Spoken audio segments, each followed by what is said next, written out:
This is Kentucky Afield Radio.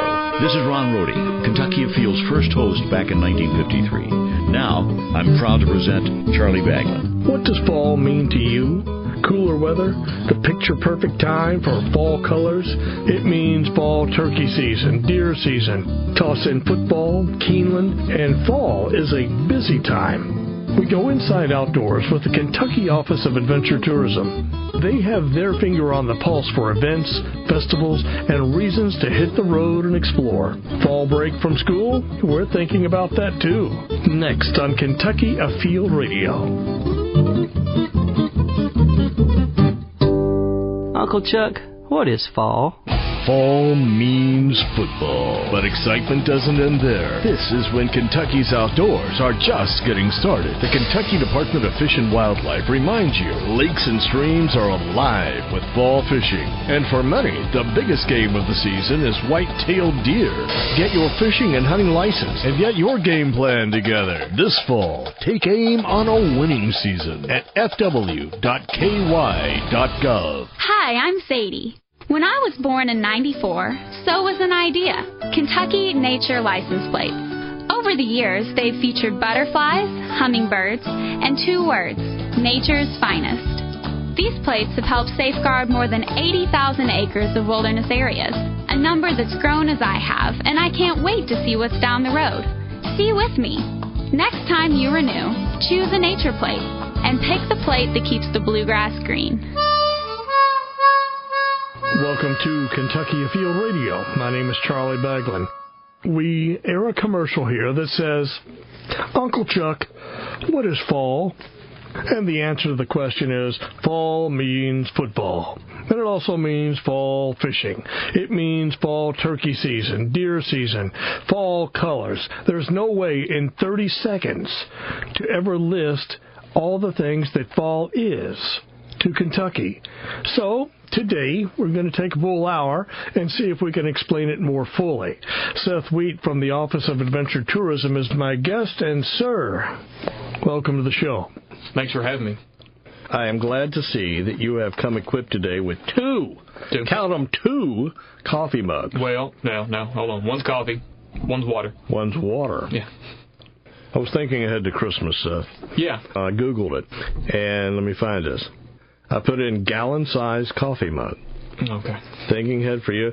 They have, if you want to just have 1 cup a day, here's your way now. You can see these. Sometimes they misunderstand what I'm asking. If I'm asking for a gallon-sized coffee mug, they'll show me a whole coffee pot. They'll show me a coffee maker and buckets. And so together, what have you brought with you today? Is it a 20 ounce? I don't see any markings on it. I think 20 is a fair guess for both of these. So 20 ounces of coffee, 20 ounces of water. If this doesn't last me, then I've got more pressing issues. This should be good, though. The Office of Adventure Tourism. Yeah, I remember you were here last show. Mm-hmm. And we were talking about school starting back. We were, yeah. School's back in session now. We're in it, man. We're deep into it. It'll be fall break before we know it now. Summer's over. And I don't know why the time has to pass so quickly. But nonetheless, I was thinking, is fall really that bad a season? I don't think so. Fall may be my favorite season, if I had to choose. I'm going to say October may be my favorite month. I'll put it that way. I have long said that if you're going to plan anything outdoors in the state of Kentucky and you want to have the best chance of not running into foul weather, you better plan it in October. October's got it going on. And we're going to talk about things today that's going on in the fall and in the Office of Adventure Tourism and travel around the state. I made up a list here before you came in. You always do. Fall fishing, Keeneland's going on, deer season, if you like archery season, deer and turkey going on now, Halloween, fall harvest festivals. Those are probably my favorite time of the year. Favorite events, fall color tracking. Where do you want to start? You pick it, man. 99 days of summer are over. Is there any special way that you're titling the fall? Yeah, the 99 days of summer was a lot of fun. It brought to attention a lot of the good adventures you can have all over Kentucky.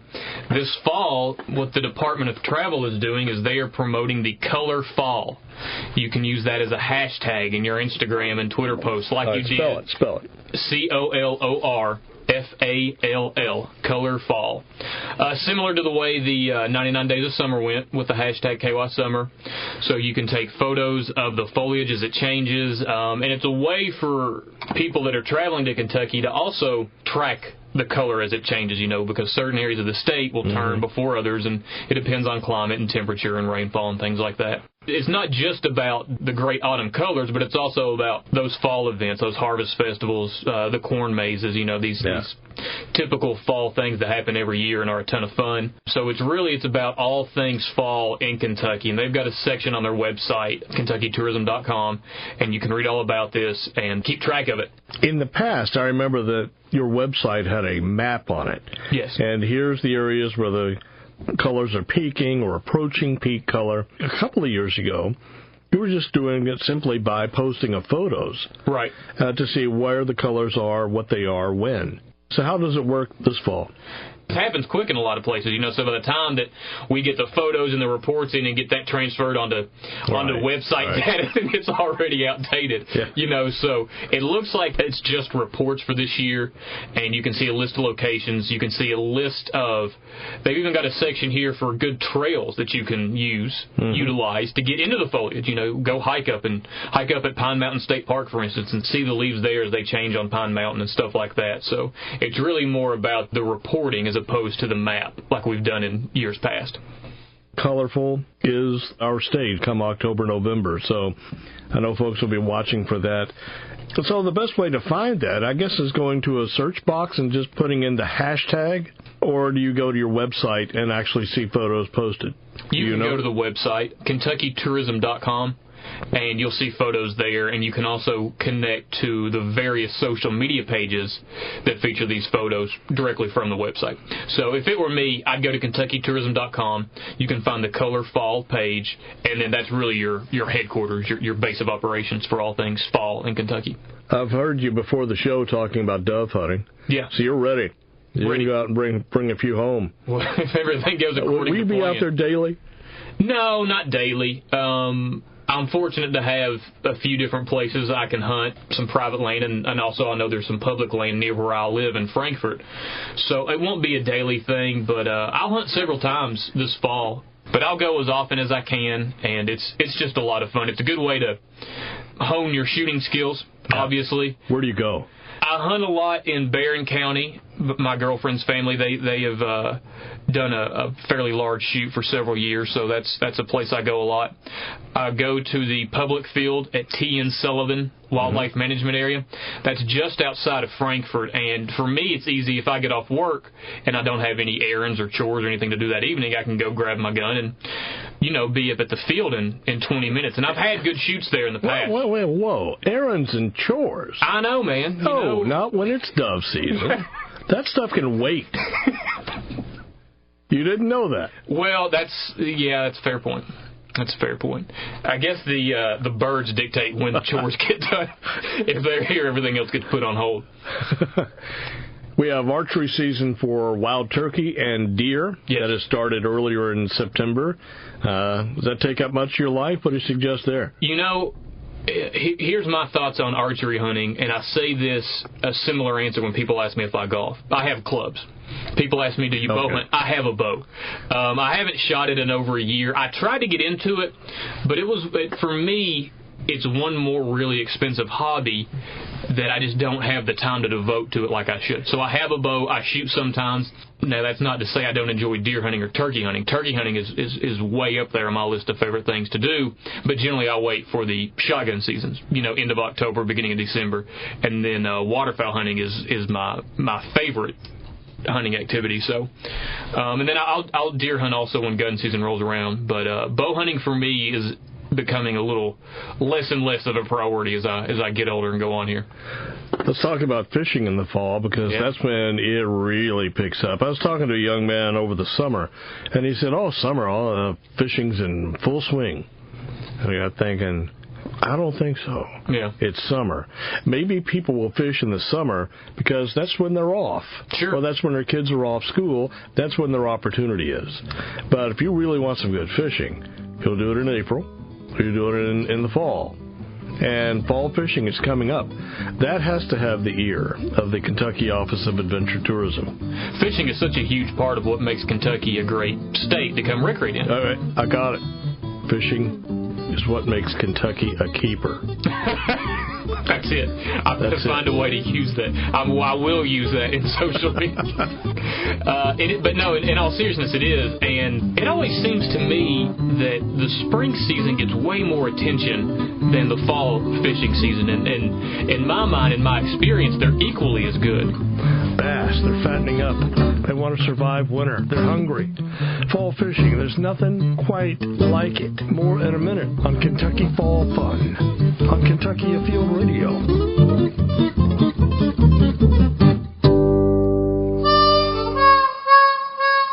We are back on Kentucky Afield Radio. My name is Charlie Baglan, and 4 times a year, Seth Wheat joins me from the Kentucky Department of Travel and Tourism. He's going to show us why the grass is always greener on this side of the fence. Whether for a week or a weekend, there's some righteous fun right here in our own Commonwealth. And if you're looking for fresh ideas on where to go, what to see and do, they're right here on the KentuckyTourism.com website. Now, when we left off, we were talking about fishing in the fall. And, Seth, how do you showcase this on your website? Well, we have several different ways people can learn about fishing. One thing that I host on my website is a list of all of the outfitters that we're aware of in the state of Kentucky. Striped bass are a huge draw for anglers at Lake Cumberland, and there are several really good guides and outfitters that someone who's not familiar with that type of fishing, or who's not from the area, or who just wants a better chance at being successful, they can utilize those outfitters. So we have a host of fishing guides and outfitters, and same thing for hunting that we know of, and that's one way people can really get keyed into fishing. The Department of Fish and Wildlife, through this radio show and your public information office, you all do a great job telling the story of hunting and fishing in Kentucky. Now, hunting and fishing, in my mind, is absolutely a part of adventure tourism, but you all have several staff members and a lot of time and hours devoted quite successfully to telling the story of hunting and fishing in Kentucky. So for me, my focus is on some of the more non-hook and bullet activities. Sure. The camping, the hiking, the biking, canoeing, and kayaking, and that's another great spot where the overlap with fishing comes in, is the amazing surge in popularity of kayak fishing. I have a list of the public hunting areas, all our wildlife management areas, on our website, and those will link back to your all site, because the more detailed information and the better maps and the place to go to get answers to specific questions obviously lies here with you all as you manage those properties. But we want to make that available on our website, because you never know how someone who's on the internet searching for a place to travel is going to come across the information. They could be looking for a place to bike or a place to camp, and then they think, oh wow, it's going to be this hunting season, or it's going to be a really good time to fish while I'm in Kentucky. Let me go see what I can learn about that also, and then that makes for a better trip. So I want to have that information available to the appropriate outlet to get the best answers to the questions, to make reservations, to learn what they need to know to have a good trip. I look at this as a resource. It is, yeah. Kentucky Department of Fish and Wildlife, Department of Parks, Adventure Tourism. There are several out there. Sure. That you could look at as a resource. Where to go? Where are my boat ramps? Yeah. What are the regulations? But you could Google Kentucky fishing, and you'll come up with us, and you'll come up with a variety of other things. Absolutely. But the main thing is that you do it. It's that you look into it and you take part. Because if you found out through us, or you found out through ABC Fishing Lures, we really don't care. Sure. But what we do want is for you to get out there and enjoy the wild outdoors. Have an experience. The two websites, fw.ky.gov. And for the adventure tourism site? KentuckyTourism.com/outdooradventure. That'll get you started. Absolutely. The fall travels for this season. I'm just going down my list here. I see Keeneland. Yeah. I don't realize that Keeneland is not exactly in the backyard of most of our listeners, but it's a tradition in Kentucky that people really look forward to. You think Kentucky, you'll think horse racing probably close to the top. Sure. And Keeneland's fall meet, October 7 through the 29th. Will you be going over and betting on the ponies? I have plans to. I have plans to. Now, unfortunately, that's something I say at the start of every Keeneland season. The fall and the spring, which are the great times to be outdoors. Sometimes you just get busy and can't make it. But as of right now, I have plans to go to Keeneland this fall. Perhaps lose a little money, but, just have a good time. You said you were saving for a special gift. Yeah, that could help. You said you were saving for Christmas. You were saving some money, and now you know where to spend it, Seth. Yeah. There you go, and consider it an investment. It could get you great returns anywhere between October 7th and 29th at Keeneland. Yeah. Just saying that, I have your best interest at heart. I appreciate you looking out, Charlie. Halloween's coming up. I like Halloween, one of my favorite of all holidays. There's a lot involved about nature in Halloween. Spiders and snakes and owls and the creepy crawlies of Halloween. That we did a whole show. We always do a whole show on this about the wildlife of Halloween. Yeah. I think Halloween without wildlife, I don't know, it's just sort of ghost stories, and that's it. That if you start adding in the spiders, the salamanders, and the newts, and the witches' brews that are based in wildlife, then it really starts coming to life. It's a whole extra layer to the Halloween story, and I think you're right on. I think you can't tell the story of Halloween completely without including some of the scarier, to some people, wildlife. Absolutely. My wife doesn't like Halloween. She's young. She might grow out of that. Halloween has always been one of my favorites. What's going on special around the state of Kentucky for the Halloween season? One place I would send people is to the Department of Parks website. Our Department of Parks, they do a great job promoting some different Halloween activities. One in particular that I know was fun is at Carter Cave State Resort Park, and they have a haunted trail in their campground. Mm-hmm. You better be looking quickly because this campground will fill up soon. But you can come, you can camp for the weekend. They do it for several weekends during the month of October. It's not just on Halloween, but they have a haunted trail you walk through, and it's a lot of fun, and the kids really enjoy it. You're out in the great outdoors in one of the better times to be outdoors, so it's just a really good thing that they have going on. But several of our state parks do Halloween-themed activities, be it a haunted trail or a haunted house type thing or a special dinner that features Halloween-themed foods and stuff like that. So I would definitely go to parks.ky.gov and see what all they've got planned for Halloween. Iroquois Park in Louisville, I recall, if they do this every year, I'm not sure, but they have this, I don't know if you can even count them, looks like hundreds of jack-o'-lanterns out in the woods. It's really... Yeah, it's really an image it's worth awesome. Seeing. Absolutely. At least once you need to take a look around and see what else is going on and maybe go to a haunted house, maybe go see the jack-o'-lanterns at Iroquois Park. I've heard of that, never seen them, but that would be something that would be pretty high on my list of things to do. Thinking about it this fall. Yeah, absolutely. One thing about Halloween I'll mention is every kid has his favorite candy or hers. And if they're my neighbors, I would always ask, what is your favorite candy? And they would say whatever it was, and I'd go out and buy them a whole box of it. And they came to my house, they left happy. Now, not every kid gets asked what's your favorite and gets treated with like royalty. So you kind of have to help yourself. I can see you doing this. What's your favorite candy, Seth? If I had to pick only one, it would be almond M&Ms. Almond M&Ms. So let's say you're 8. Yeah. And you go to the store with your allowance. Yeah. And you buy all the almond M&Ms you can. Get a big bag of it. And then just sort of sneak it into your bag. And when you come home, you express to your mother, I really got lucky tonight. Look, this is my favorite. Really hit the jackpot this year. She may accuse you of saying, all right, this doesn't just happen. You had to buy this yourself and put it in. You said, no, I wouldn't do that.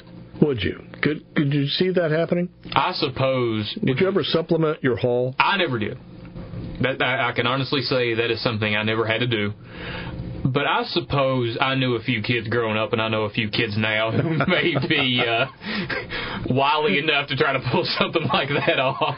All right, on our list of things to see and do in the fall in Kentucky, we have the fall festivals. Yeah.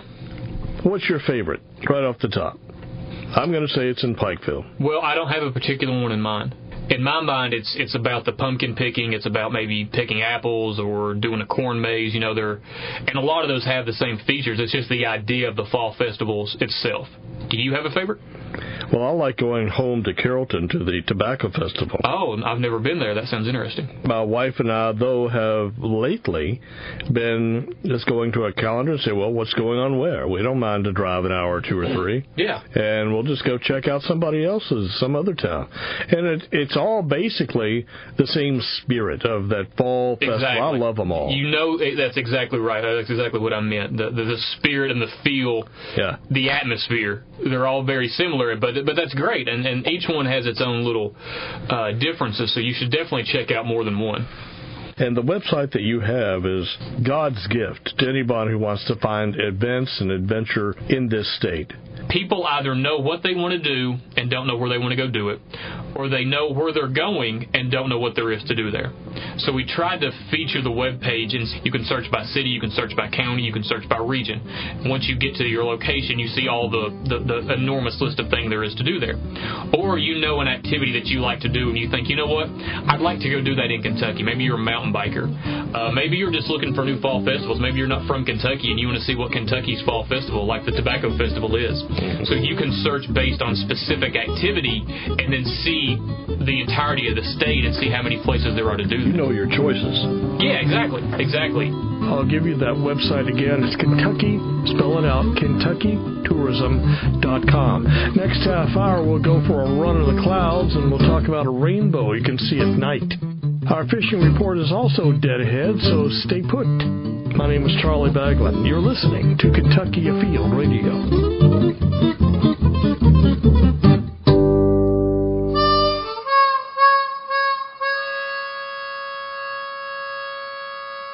We're back on Kentucky Afield Radio. If you would like to hear this show again or share it with friends on Facebook or email someone the link, you just go to Facebook, would be the first stop.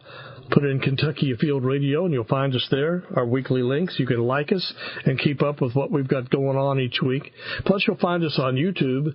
Put Kentucky Afield Radio in the search box. And on iTunes, we are a weekly podcast. Just ahead, more with the Kentucky Office of Adventure Tourism. Right now, it's time for our fishing report. This is John Williams with a fishing report for southeast Kentucky. At Lake Cumberland, the striped bass are mostly down by the dam and in deep water, about 70 or 80 feet deep, being caught early morning about daybreak on alewives if you can get them, or also by downrigging dogflies with curly-tail grubs. Also hearing some reports of walleye being caught at Lake Cumberland on main lake flats with bottom bouncers and night crawler rigs at around 25 to 30 feet deep.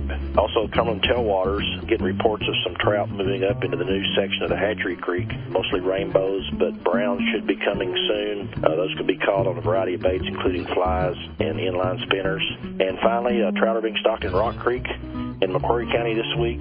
Remember, our catch and release season starts October 1st, so you've got a week or so to catch the trout before the catch and release season comes in. As always, good luck, good fishing. This is Rob Rold in the Northwestern Fishery District. Two main reservoirs, Rough River Lake and Old Lynn River Lake, both at Summer Pool, holding steady. Surface temperatures are hanging around the mid-80s, and that's triggering the bass to start moving into their fall pattern from the summer pattern. So they're becoming a little bit more shallow, especially on the main lake points.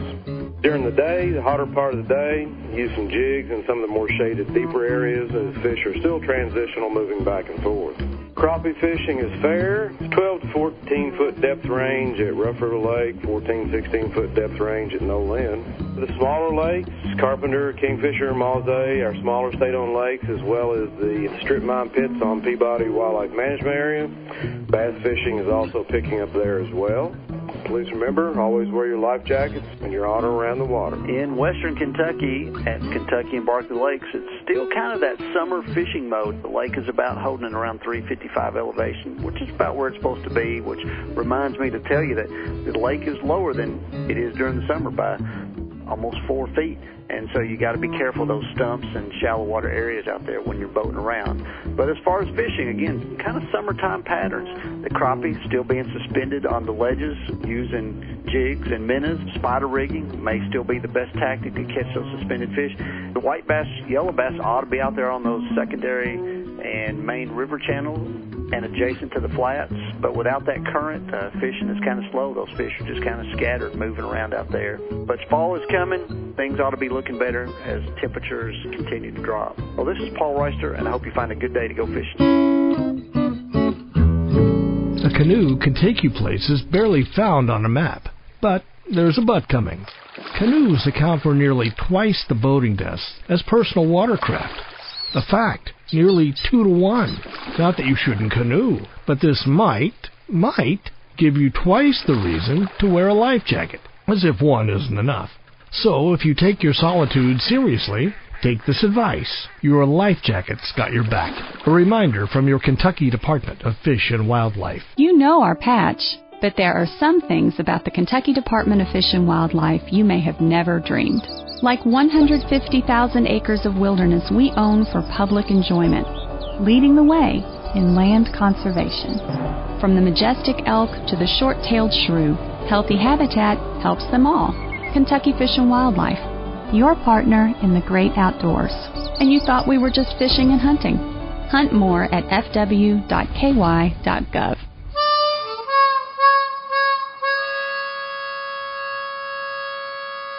We are back on Kentucky Afield Radio into our second half hour.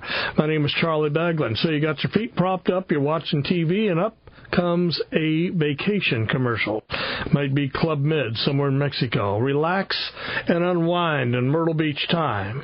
Commercials give you a taste of what you're missing. What's the next thing you're going to do then? You're going to Google it. One of the top sites you'll find when you Google anything Kentucky is KentuckyTourism.com. Seth Wheat is with the Office of Adventure Tourism, and he is my guest this hour for all things fun in the outdoors. It's a tourism website, so largely, in the big sense of the thing, is that tourists are coming from out of Kentucky, and this is a website built for them. But it's a great resource for people who live in Kentucky. Well, I wanted to ask you about that. Who is your target audience, Seth Wheat? Ideally, we want to bring them in from the surrounding states, from further away from all over the world. You know, that's the way we really have the biggest impact on the tourism health of the Commonwealth, is to bring in people from out of state, even people from out of this country. We have a lot of international visitors at places like Mammoth Cave and the Red River Gorge, some of our state parks. That's our main mission, is to bring in the visiting public so they have a good experience and they create an economic impact while they travel to the benefit of the citizens of the Commonwealth. Having said that, though, I live in Franklin County now, so when I visit Mammoth Cave National Park, in a sense, I'm a tourist there. Yeah. My taxes and my revenues are coming from Franklin County, so I'm visiting a new part of the state. I find myself using our website a lot. One of the great joys of this job is that I've had the opportunity to travel all over the state, meet a lot of people, see a lot of great places. But I continually find myself using the Department of Travel's website, using the Department of Fish and Wildlife's website also.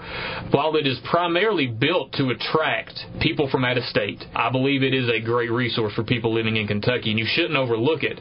Maybe you don't know what's in your own backyard. You might not. That's something that I see all the time, is that folks just don't realize the opportunities that are right out their back door. You can teach people more about what there is to do in their area, because then they become ambassadors for their area. They become more knowledgeable, and they will hopefully enjoy the areas they live in more. And when folks show up from out of state, they see local people taking interest in this too. Absolutely. That they have local buy-in. And I think that just makes the activity more cool. I do too.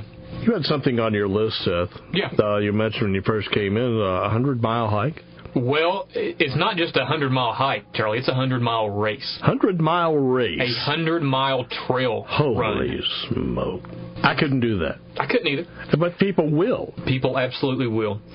This event is called the Cloud Splitter 100, and it's based in Elkhorn City, Kentucky. Elkhorn City is also the home to the Breaks Interstate Park and a trailhead for the Pine Mountain State Scenic Trail. So this goes along the ridgetop. You got it. It's along the Pine Mountain Trail. And they offer several different distances. I think there's a 50K and a 25K and the 100-mile ultra trail marathon. The Cloud Splitter is only 2 or 3 years old. They're really just getting off the ground, but they've got a great group of volunteers and devotees who come from all across the country to participate in this event. And new this year, the Cloud Splitter serves as a qualifying race for a trail run that happens over in Europe. The Cloud Splitter was based on an event that started happening out in the western part of the country about 30 years ago. And it was a 100-mile trail race out there also. This event out west, it started small and then grew exponentially. And now they have thousands of people that come every year for this ultra trail race. And so that's the idea behind the Cloud Splitter. And it gets these ultra athletes, not everybody can race 100 miles on a trail. If you could run 100 miles an hour, you'd be done in an hour. You'd be done in an hour. That's true. That's very true. How many participants will you have, you think? There will be a couple hundred people who come for this event. When you include all the family and friends they bring, people like that, then you really get up to the upper hundreds, pushing a couple thousand people. But not all of them will do the 100-mile. Like I said, they offer races of varying distances. And it's becoming, we have seen it grow every year that they've done it, and I have really high hopes. And the other thing that it does is not just about this event specifically, but the Cloud Splitter, serves to highlight one of our best trail systems in the Pine Mountain Trail. It tells the story that Kentucky can be a place for great adventure tourism, in my mind. It exposes us to adventure athletes who are very serious about what they do, and they travel to participate in their activities. So the 100-mile race, for those who aren't as fleet of foot, how many days? How long would it take to complete that? I see here that the cutoff time is 40 hours. 40 hours. So that's the far end of the time.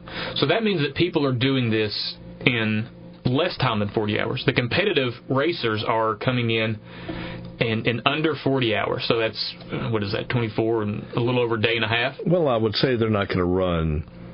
I'm going to guess they wouldn't run any more than 8 hours in a day. I'm just reaching out there. The body can only take so much. Right. It's a weekend-long event. It's a weekend-long event. Yeah. So it will go on. It starts at 8 a.m. when? Saturday, October 1st. And will end on Sunday. Okay. For anyone who wanted to know more about this, you can find info on our website, or you can go to Cloud Splitter 100. The numbers 100.com. Cloudsplitter100.com. And you can find course maps and all the pertinent information if you so desire to go experience Pine Mountain State Trail in a very challenging way. It's a lovely area. It's growing. The Natural Lands Trust is certainly to thank for all they have done to make this trail possible, and I like the land that's being conserved along either side of that trail.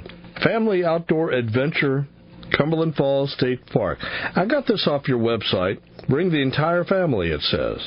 For an exciting weekend at the falls, there's going to be various types of activities the whole family can appreciate, such as hikes, natural arches, waterfalls, archery, fire tower walks, birding, storytelling, astronomy. All the programs are free. That's nice. October 7th and 8th.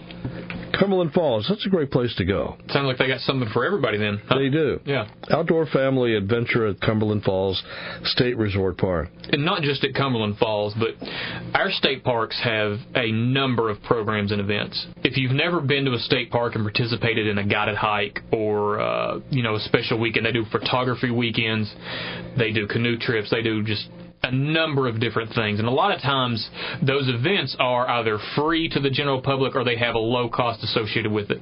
And just like you mentioned, Charlie, it's really geared around family-friendly stuff. And one of the things that makes it family-friendly is that it's so affordable to do. It's really getting difficult to take kids a lot of places. I mean, a lot of families are getting priced out of being able to go to a Cincinnati Bengals game or something like that. So this is a great way and a low-cost way to get your kids to be active in a number of different things, show them new places. There are benefits to travel and seeing new places in general. No matter what you're doing or where you're going, new experiences are most always a positive thing. So this is a good way to introduce kids to new areas. Go to the website, see what all of our parks have going on, and you should find something that you'll find interesting. Well, as long as we're talking about Cumberland Falls, we'll have to bring up the full moon. And that's the following weekend. Sunday, October 16th, there will be the full moon, so a couple of days either side of that. Yeah. You can plan your visit to Cumberland Falls to see the moonbow. Yeah. It's really worth seeing. It is. Full moon has to be clear. Can't be hazy, can't be cloudy. Has to be a clear night with a full moon. And you can contact the park or look at the park's website, and they will have, the list of times when the viewing is at its peak. Absolutely. They will give you the best times to view the moonbow, not only the best days, because there's a period before and after each full moon, but also the best times of the night. So if you don't feel like standing outside all night, you can plan your excursion a little more precisely. You can. Yeah. A buddy of mine is from Somerset, and he says he's never seen it. Well, that's a shame. He's so close. It's so close. And a lot of people have seen the billboard or they've heard of this. They've never gone to see it. Yeah. I don't know, maybe they think it's just a light they shine on the falls at night, but it's not. It's a natural occurrence. It's a phenomenon. Natural occurrence is a natural phenomenon. That's absolutely correct. It is worth seeing. One of only two in the world. It's in my mind, it's such a rare occurrence. That justifies making the trip to go see it in person. It's really an experience. And a lot of people come out. If it's good weather, you can expect a fairly good-sized crowd. It's not to the point that it becomes bothersome, but, there'll be a lot of people there who are trying to see this. So it's really something that I would highly suggest people doing if they've never done it. What else is on your list, sir? We'll stay with state parks for a minute. The Battle of Perryville is coming up October 8th and 9th. It's going to be a doozy this year. It's going to be a doozy. They will have several thousand reenactors at the park. It's really a sight to see if you've never seen it. Perryville is probably our best-known battlefield in Kentucky. It's a beautiful property that the state park manages, and if you've never been there to see the reenactment, and there's several festivities that go along. It's not just the reenactment. It's a whole weekend full of events. So I would highly recommend that you mark this on your list of things to do this October. Again, it's October 8th and 9th. And the reenactments themselves, they start at 2 p.m. each day. Perryville Battlefield. Google that. You'll find out more. When is that? What's the date? October 8th and October 9th. Is it coffee check time yet? You came in with 2 mugs. Do you need to fill up? No. We're still good. Still holding strong. Well, that's good. The efficiency at work. Yes. Talked about Halloween a while ago. But I noticed here on your website, I would search for things, and up would pop this Divine's Corn Maze and Pumpkin Patch over in Harrisburg, Kentucky, with pretty much any search I did for the fall. Tell me more about it. Yeah, I see these things like, think back to The Shining, the movie where you're lost in a maze. At some point it's going to get aggravating if you can't find your way out. And I guess they have a remedy for that. Friday and Saturday, September and October, Corn Maze. After getting lost in the corn maze, and I tell you right up front, you're going to get lost in this thing. Pets critters go through the hay maze. They take a hay ride to pick up a pumpkin. Sounds like a fun thing, especially if you're a little kid, and giggle and scream and eventually find your way out. Absolutely. It helps knowing that you'll eventually get out. If it were me, I'd just find a way to climb out of the thing. Make it simple. Music is playing, so we'll be back to wrap it up. Kentucky Fall Fun, the topic this hour on Kentucky Afield Radio.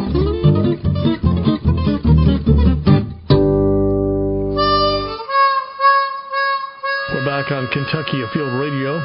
Seth Wheat is my guest. Mr. Adventure himself is with the Kentucky Office of Adventure Tourism. We talked about the Cloud Splitter race on Pine Mountain. I see here the Bourbon Chase, 200 miles associated with that. Are you familiar? I am. I've had friends who have done it, but you do the Bourbon Chase in teams, a relay type event, and you'll have to have a driver. He'll take you from one spot to the next, and then when it's your turn to run, you run.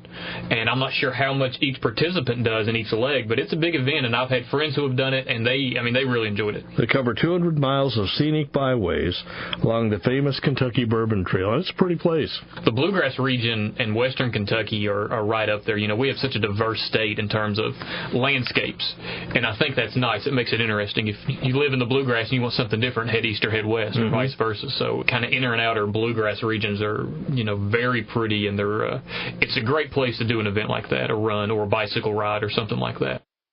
Realize we've had elk in the state for pretty darn close to 20 years now. Almost 20 years. That's amazing, isn't it? Do you have information before you on opportunities to view elk? Jenny Wiley State Resort Park and Buckhorn Lake State Resort Park are your headquarters for Elk Tours 2016. They start the month of September and run through the beginning of December, and then they'll take a break over the Christmas season and come back again January 2017. I know the gentleman who leads the tours at Jenny Wiley, and he does a great job. I'm sure Buckhorn has an equally good and capable tour leader there. Have you done one of these? I believe you told me you've done it. Okay. I've done 3 in my life. One was at Buckhorn, one was at Jenny Wiley, and one was a private tour. Okay. And we saw elk at least 2 of the 3 times. Mm-hmm. There was one, it was winter, and oddly enough, it snowed, and we were delayed getting out of the park. And so we didn't really get out until closer to noon, and by that time the elk had bedded down.